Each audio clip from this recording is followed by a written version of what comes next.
It is a great honor and a privilege to introduce Shoshana Goldberger. We're here in your beautiful apartment in Yerushalayim in Jerusalem.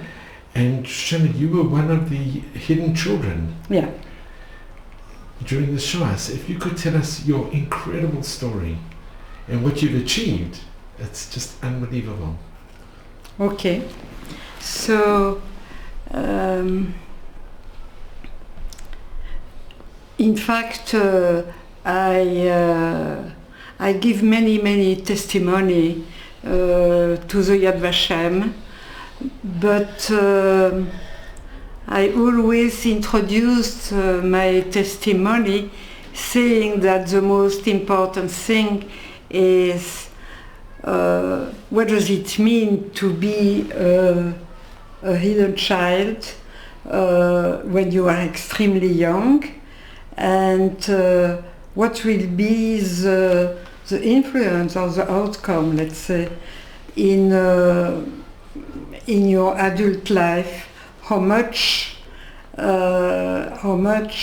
this story, or the absence of childhood, in fact, will affect your choice, the way that you will grow up, and further your familial life, and further your professional life, and how to become an adult when during the first year of your life you are most of the time separated from your parents, and that is what I want to let as message. I will say I use my story so that the people understand it's not a simple story. I will say it affects all the life, and that is in my mind that is the most important message. In fact, I started to give testimony only 2 years ago when I was widow, and I decided that I have to reconstruct myself, which is calling a resilience, and for me to giving an edut and mostly to non-Jew people is extremely important, extremely positive. It's of course difficult emotionally, but you have the positive and I think it's the only way for me now. I am 83 now, and to reconstruct myself.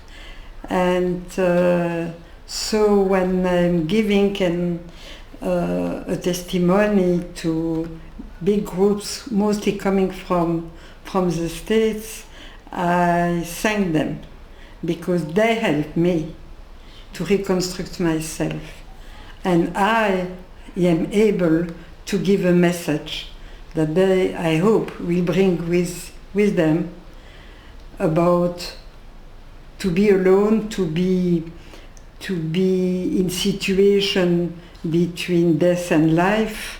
What does it mean psychologically? I think that's the most important thing. So true. So if I can say, the beginning of the story, of course, start with the story of my father, who was born in 1906 in Berlin. They came from Poland at the beginning of the 20th century, and they settled down in Berlin. And you know that most of the Jews living in Berlin were in the business of clothing. They were what we call in French confectionneurs. And so life was I think, more or less okay, until 1933, as soon as Hitler was on the power, start really for me the beginning of the Shoah. It doesn't start in Poland, or it starts in Germany with Hitler. And we know that in 1935 you have the Nuremberg Law, which means that the Jews were not allowed to be professor or lawyer or even have a business themselves. Then starts really the beginning of the story of the destruction of the Jew from Europe. So I insist always to say that the beginning of the Shoah is not in Poland, the beginning of the Shoah is in Germany. And from there, of course, we'll go to all Europe. And so in 1938, my father decided that they have to go out from Germany. My family, who were really have to understand that the Jew living in Germany, and especially my grandfather who was fighting with the German during the First World War, was thinking that Hitler will never touch them. It's, of course, if we see afterwards, question mark. And so my father took one of the last trains in Berlin in September 1938 and went to Belgium, to Antwerpen, to the port, where he was supposed to have paper to take out the family from Germany and a boat to go to America. Unfortunately, all my family, which means that around 40 people, were deported in the night of the 28th of October 1938, what is called the Polish Action. There were Jews still with Polish paper, because in Germany it was the law of the blood and not the law of the soil, so which means that they didn't have grandparents or great-grandparents German, so they have to keep their Polish identity. And in the night of the 28th of October, they were put in deportation train that you know from many pictures and so on, and they were deported 200 kilometers from Berlin in Poland, in a little city. The name was Bancha.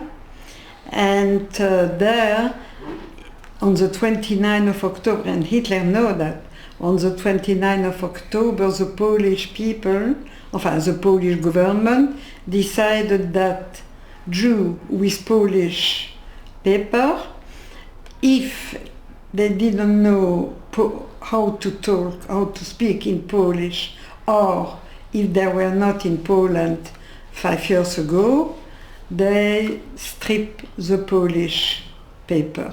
So which means that there were at around 20,000 Jews who were deported, put in this little town, and now without any paper. And from that, of course, my family was deported to Krakow, because they were originally from Galicia, so from the south of Poland. So they were put in ghetto in Krakow, part of my family in Bochnia, where there were a ghetto between Auschwitz and Krakow. And from there I have papers, of course, and everything is based on document. And from there they were killed in the extermination camp of Belzec. So it was not a concentration camp, it was an extermination camp. On 550,000 Jews, only 2 survived. So my father now is in Antwerpen. I don't know how, but he received news from Berlin that he don't have to come back. Nobody is there anymore. And you can imagine alone. And he was also put in a prison in Belgium because as he was only speaking German, the Belgian people were thinking that he spied for Germany. And in 1939 he decided to leave Antwerpen and to go to Brussels because somebody told him it's a Jewish family coming from Poland, very, very religious. That was my grandmother. She had 13 children. And he went there. He was accepted in the family. And to make the story short, he fell in love with my mother, who was the youngest of this family. And in May 1940, when the Germans invade Holland, Belgium and France, they have to leave in the night of the 10th of May, 11th of May, and they jump from one train to another train, direction France. And you know that in 1940 France was divided in two parts. One was the occupied zone, the other was the France of Vichy, of Pétain, and they were as bad as the Gestapo, as bad as the Nazi, really. Even, to some aspect, even worse. And so they arrived in southwest of France, in a town, the name is Pau. It's on the feet of the Pyrenees, where I was born. And of course, the problem is that I find back all the place because I make many years research, and I find there were a little room perhaps of 10 or 15 square meters, that's all, with a bed and nothing. And so when my mother gave me birth, it was impossible to stay there, so they put me immediately in a farm which was close to Pau by farmers who were really not nice people. They took me for the money because not all the people were good. Some were like the man who saved my life, but some was only for the money. So I was this, of course, I don't remember. That's what my mother was telling me at the end of her life. I was very, very mistreated there. And of course, the first months, which are extremely important in the psychological development of a child, I didn't know the arm of a mother. I didn't have attachment, which is now a notion which is more and more and more developed in psychology, because it could explain many things in the life. And so my parents took me back after months, because and I found a little place with 2 rooms, so it was okay. My father, who was only speaking German, was working in a camp for refugee workers. He was cutting wood, and my mother was cutting material, and so to have some money. And what is interesting is that in front of the second place, which was 2 houses near the first room, was a coffee shop. And I think it was a series of miracles that we survived. So I'm not religious, but I am hard believing in God.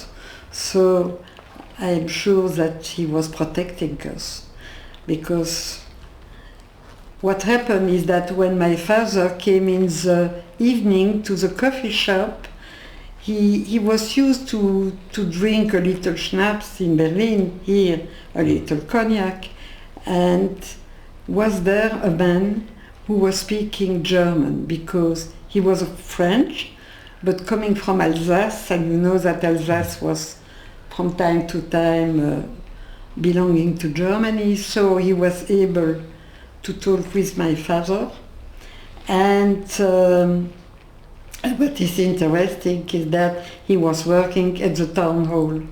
So he has the opportunity to see in August 1942, they start to take the Jewish people to a camp which was 60 kilometers from Po.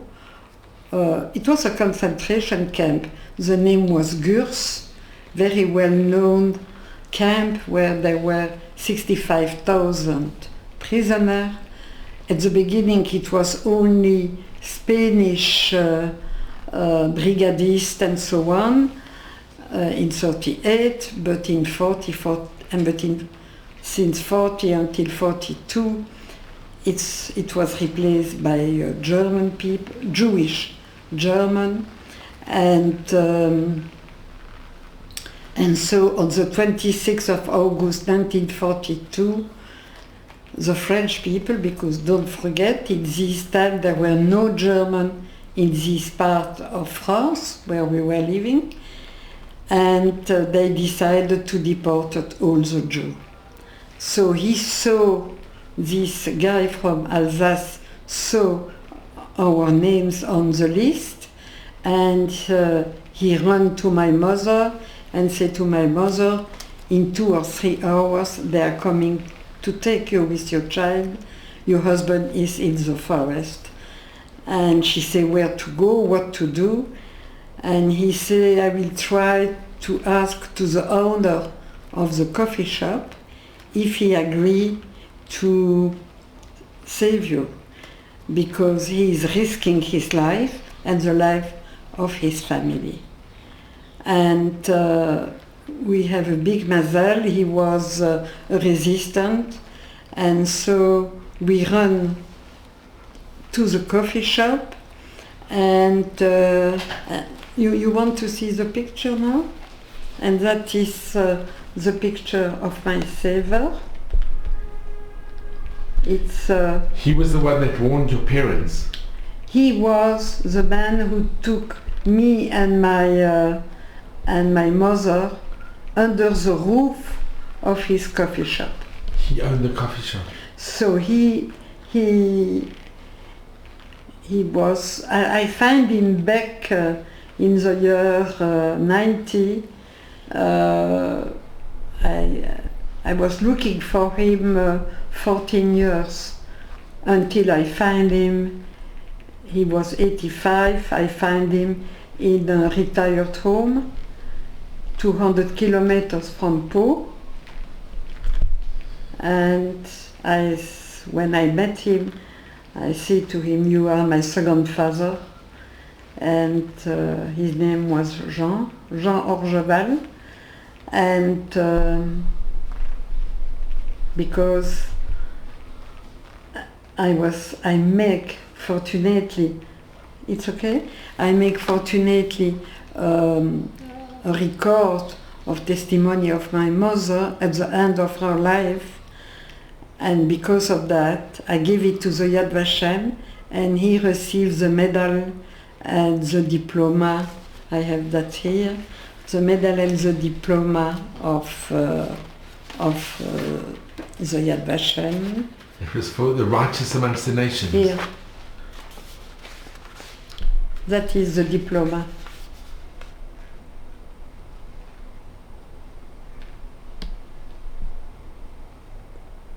It's okay? It's wonderful. And did he attend the ceremony? And we make a ceremony, but he dies 3 months before. But he has a daughter, and they make a big ceremony in Pau. And she, as I have no brother and no sister, she became my sister. And so we are in contact, unfortunately because of the WhatsApp also. We are in contact once per week. Yeah. So she is my sister. Shoshana, did you go back to the Bat Cafe, to the... Yeah, and does it still exist? And so I was put under the roof with my mother, and you can imagine the situation. It was extremely hot, and we have to stay in the silence, so that the people in the coffee shop didn't hear us, because there were a lot of collaborators in the coffee shop. So I don't know, until now I'm always thinking how my mother managed. I was a little girl of 2 years, how she can manage with a child under a roof, with no toys, nothing, and also in the deep silence. And that is a notion which is extremely important, is the notion of silence. Many of the hidden children were put in silence. In the shower and after. We are the children of the silence. And so we stayed there a few months, and then we get out, and in November 1942 the Germans invade all France because America entered in the war, and we have to leave. And my father find a resistant group in a company of Électricité de France, and he has a truck. We were 2 Jewish family. We were put on a truck, but only covered with some material. And now we have to go. The plan was to go from Pau direction Switzerland. And what is a little story is that the truck driver asked to my mother if I taste in my life chocolate. She said no, from where? So he said, here a piece. If we are stopped by the Gestapo, please put it in her mouth so that it will be silence, total silence. And we are stopped, received the chocolate, and that was the second miracle. The Gestapo, it was just they could take out the simple material who were covering us. He didn't do. So we continue, and we arrived in a very famous little town on the border of Switzerland, Annemasse. And from Annemasse, and at the border was a little bit further from Annemasse, closer to Switzerland, but still in France, is a Catholic school, still there because I visited that in the year 80.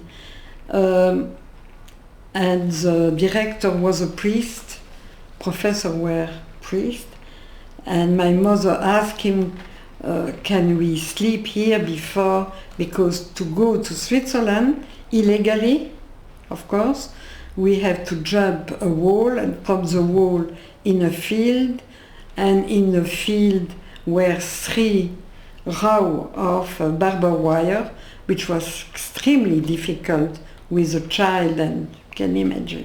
And he said no, because people give us to the Gestapo that we help a Jew. And in fact, 3 months after we passed, there were killed by the German, and the Yad Vashem construct a memorial for them. So if you are going there, you can see the memorial of the Yad Vashem in souvenir of, and of course they receive the medal of the Yad Vashem. And so no choice, and it is the night, it is very, very dark night, of course, have to jump a wall, and then we arrived in the field, and but of course the Germans were coming every 20 minutes or something, so he, the director of the school, he has a little head, and he was making a sign when the German passed. And so we arrived in the field, and when we arrived at the third row of this barbed wire, it was in the night, and we hear a noise, halt, halt, but very German accent, and my mother say, oh, we make a mistake, and then he jump, and he has military costume, and he has bottom, and he lets us see on the bottom was a cross, which means that we were in Switzerland. Okay, when we arrived there, they put us in a camp. The name was Le Camp du Bout du Monde, and it was a place where there were horses there. So they put the horses outside, but we were obliged to lay down on the soil, which was a catastrophe, as you can imagine. And my mother explained him, here there are many Jews, many, we are in Switzerland, many little children, and the director of the camp said to us, look, if you don't like it, you can go back. So after a while, and I have a short note, then we were put in camp in the German part of Switzerland. And you have to know, and there are many books now going out on the behavior of the Swiss people during the war. And they were not completely white, really not. And so I receive all my paper from Bern, so everything what I say here, it's not memory, it's really based on a document. And so I discover many years after, because my parents never talk about that, I discovered that I was in 6 different camps for refugee children, and the Swiss German decided that the parents cannot take care of their children, only them. So I have the impression that I have no parents, that I don't see my parents. So even I try, because this is based also on the document, that I try one night to escape from a camp, going in the Far West, but I was 3 years and something, and looking for my mother. And also I became very ill. I became anorexia because I wanted my mother. So my mother asked to the director of the camp if they can find a family where she will be a cleaner, but to be with me so that I will eat something. So we were in a family, and it was a couple. And she hated children, also because she couldn't have children also. And after 1 month we were there. This I remember, it was a lunchtime, and she opened the radio to listen to the news. At the same time, I just say "Mommy" to my mother. And she became furious. She took me and she put me in her cellar. And then my mother had an intuition that we have to go away as quick as we can. And she has a wonderful intuition, because when I received all my paper from Switzerland was a photocopy of a letter that this woman write immediately to the police of Bern that we are terrible people, that she wants to be rid of us.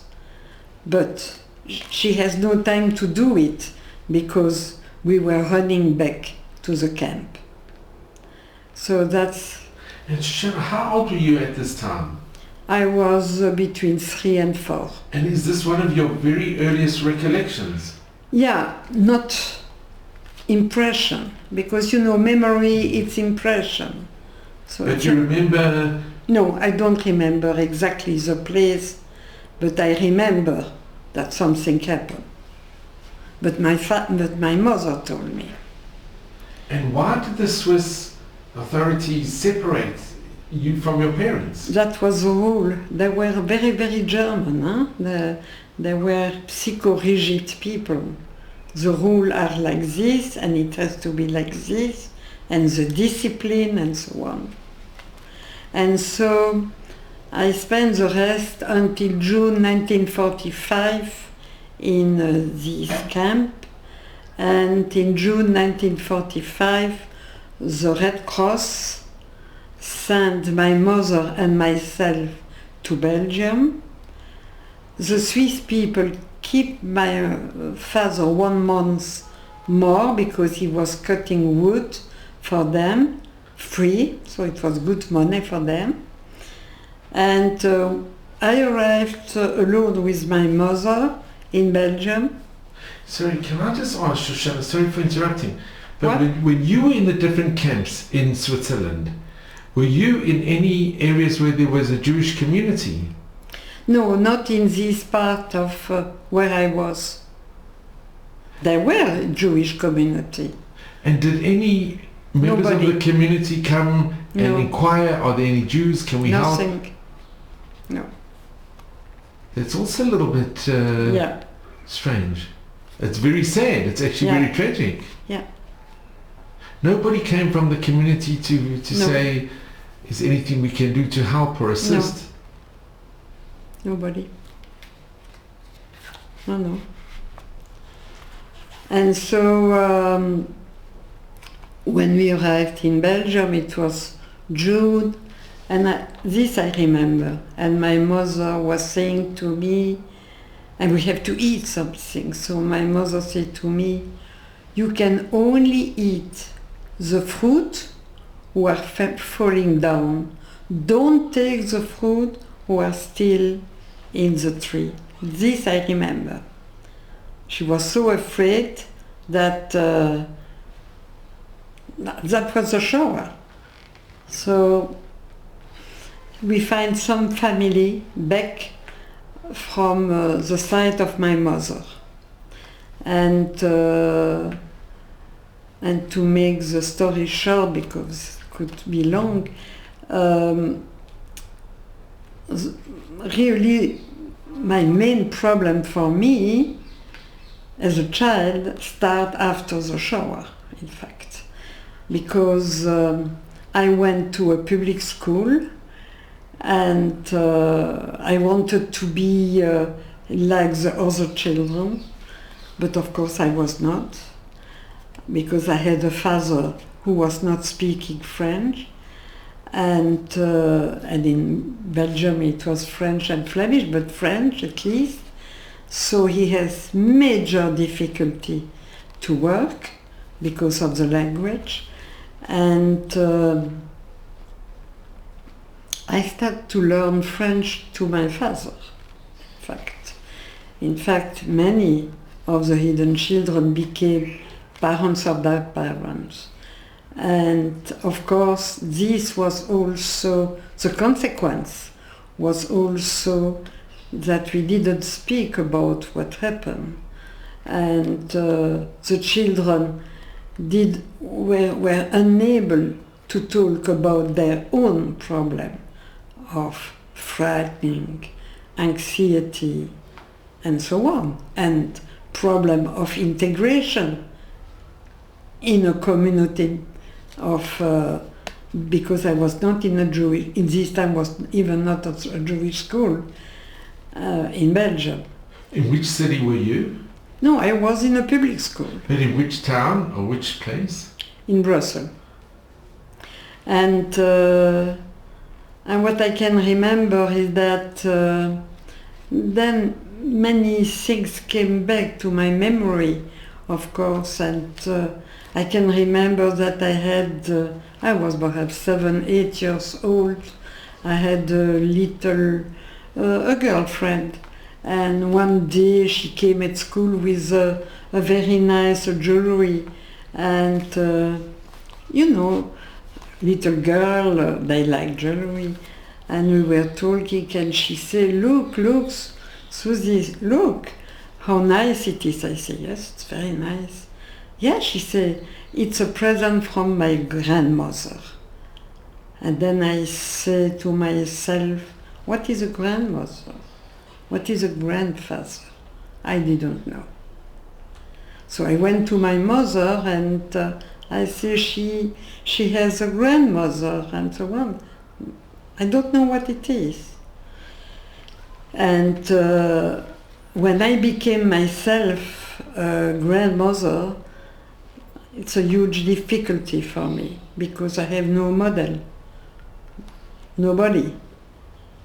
Yes, you read books and so on, but something very, very important is missing. And that is also the Shoah. And so, okay. And then... At school, did you have any of the girls, any anti-Semitic incidents? Yeah, I had. But it's too long to explain. Or maybe one story? Oh, no, I remember a girl who was... look, she was very young, like I, so she don't know what it means to anti-Semitism. It came from the home. It came from... And she persecuted me, even physically. This I remember very, very well. Yeah. So, yeah, it was. But little by little I grew up, and when I was 12, 13, we were a group, and one child Jew, we were looking for, and it was also Israel, which was born, I will say. So it changed. We became, of course, we have a country now. And when I was 14, we were a group of teenagers, and Saturday afternoon we went to one to the other, and we were all going in a Zionist movement. I was at the Shomer HaTzair, and other came from other group, and even from the Bnei Akiva. And one day came a handsome boy, really, and he said, my name is Nathan, but everybody call me Nico. Why Nico? I asked, and he said, because I have to change my name. I was hidden 3 years in a cellar. And I said to him, I am also a hidden child. And it was the first time in my life that I went in contact with somebody else, and to make the story shorter, we married 7 years later. And but we were all our life we were talking about what happened to us. So when we were at around 18, we have to decide what shall we do from our life now. And I said to Nico, look, we have only two solutions. Or we let us going and we are going in the depression, or we are fighting for the life. And he said, we shall become fighters, which was the case all our life, even now. And so the story short, we went to the Free University in Brussels. He became a PhD, excellent chemist, and I became a biologist. And then I was working 40 years at the Pasteur Institute. I became a virologist, and I, with another laboratory in Paris, we start really the first to construct a laboratory for AIDS research in the year 80, when it was no drugs, nothing, the people were dying like flies. And in fact, a few years ago, when I was giving the testimony and so on, I was thinking, because I was very, very involved, not only purely scientifically, but also in prevention. Also, my main interest was the mother and the child and the infection with the virus. So I went several times to Africa also to give my expertise to the people. And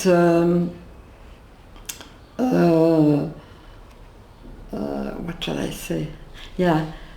And then I was thinking, why I am so involved. I was working before on cancer and virus, so it was also, but no, here was very special.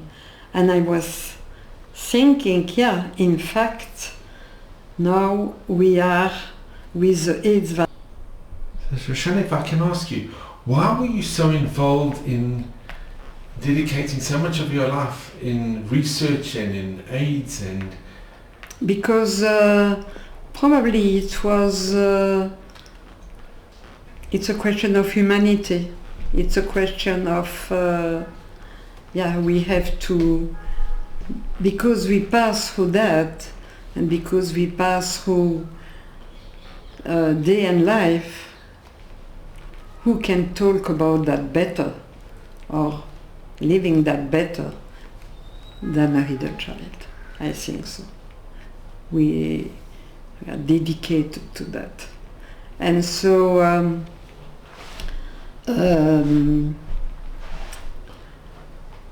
we have, so we founded a family, and we have 3 boys, and they came one by one in Israel when they were 18, because I decided I cannot let my parents alone. I was the only child, and let them go.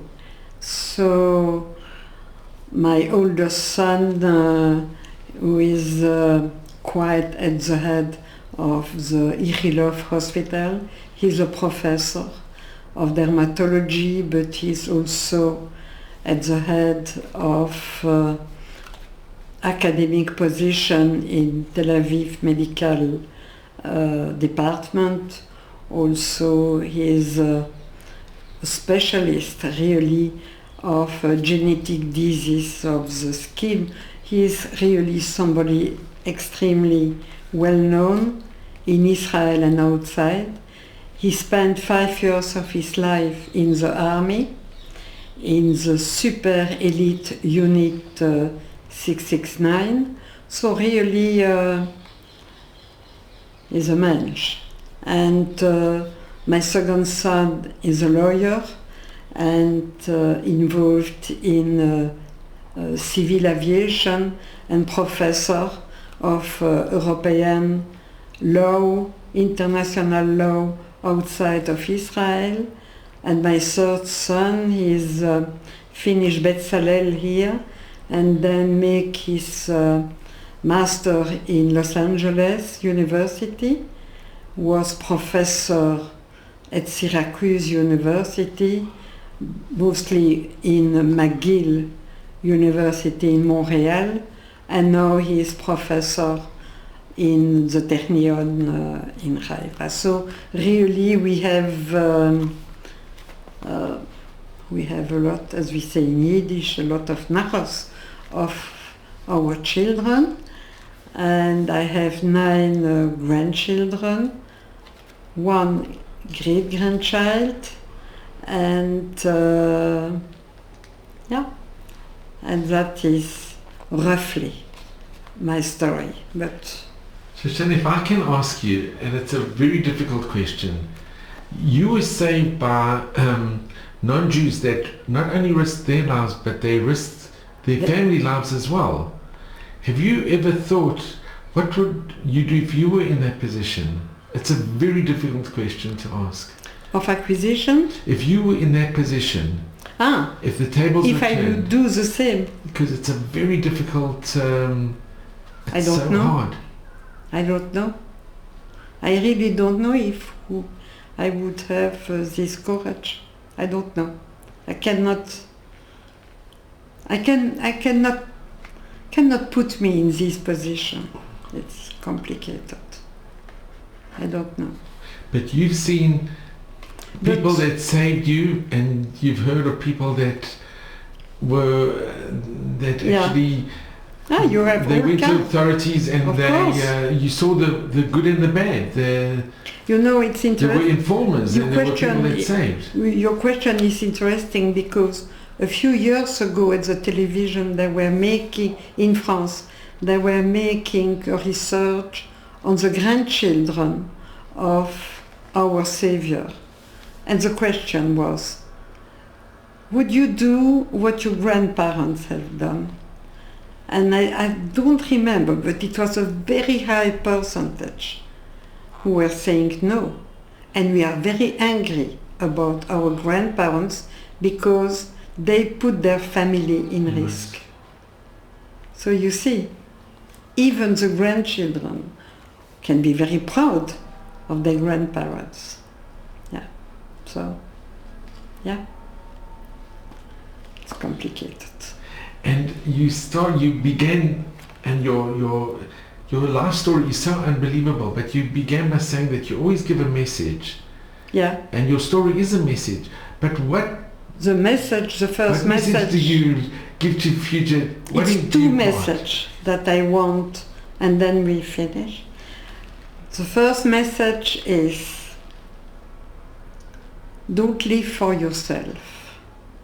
Because living for yourself doesn't mean, of course, everybody has to take care of you, but don't live for yourself. Live for the other. Be in compassion, and even more than compassion, in empathy with the other. That is the first lesson. The second lesson is fight all your life for democracy, because democracy is very fragile, and we know, and we know how much you can go from democracy to fascism and to dictator. That's my 2 messages. So Shoshana, I just want to thank you, if I can just come to thank you. Well, so for me, this has been the greatest honor and privilege. I just want to thank you so much. No, it's okay. Really, there are no words to tell you. It's just unbelievable, and there are miracles, and that you're alive, and That's Look, true. you have 3 sons that have excelled to the highest degree, not only Yeah. professionally but in every way. Yeah. So you and your husband and your Here I have a picture of me and my husband when we were 16 in Beckerfield. okay. I just want to thank you, and we'll show the Okay. picture. And you should only have nachas and admevisrim in good health, and your message should be heard by everybody because it is Yeah. so special and it's so. You've lived it. You've witnessed really, I think, the best and the worst, and you've come out so positive, and you've achieved so much. I try. This is a picture of you and Nico. how you were 16. 16, 17, something. And from your husband's family, did anybody survive? No. And from your parents? From my father, nobody. From my mother, yes. But now, nobody. Too old. Well, I am so grateful to you, Shoshana. Thank Okay. you so much.